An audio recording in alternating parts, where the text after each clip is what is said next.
तर आता आपल्याला नवीन एक्झाम्पल बघायचं आहे युजिंग पायथागोरस. आता बघा दिलेला हा ट्रायंगल दिलेला आहे, पी क्यू आर हा ट्रायंगल दिलेला आहे. जर तुम्ही बघितलं तर याच्यामध्ये क्यू हा 90 डिग्री मध्ये दिलेला आहे. क्यू काय दिलेला आहे? 90 डिग्री. जर हा 90 डिग्री दिलेला आहे याचा अर्थ काय? ट्रायंगल पी क्यू आर काय रे? Is right angle triangle. हा राईट अँगल ट्रायंगल इथं लक्षात येतो आपल्याला.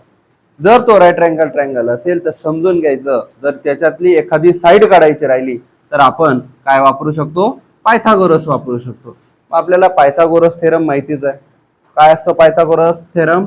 Hypotenuse square is equal to base square plus height square.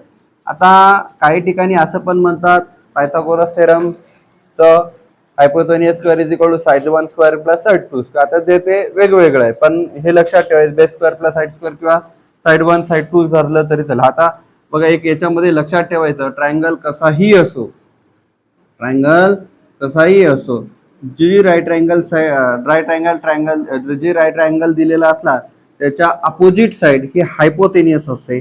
म्हणजे ही काय झाली? हायपोटेनियस झाली.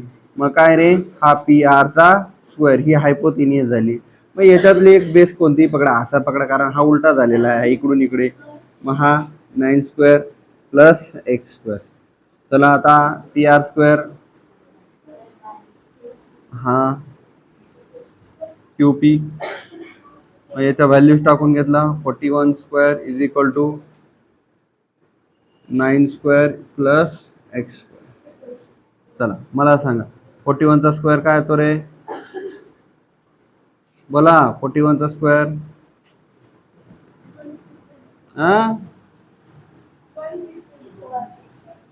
1681 आणि याचा 81 प्लस एक्स स्क्वेअर.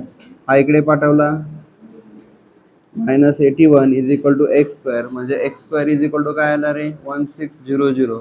मग याचा 1600चा 1600चा स्क्वेअर रूट काय येतो रे? तर 40. तर याची ही बाजू काय येईल रे? मग 40. चला फाइंड केला आपण एक्स. अशा पद्धतीने हे एक्झाम्पल आहे, याचं लक्षात ठेवायचं आहे. एक्स म्हणजेच काय रे? मग क्यू आर बरोबर 40. आलं लक्षात?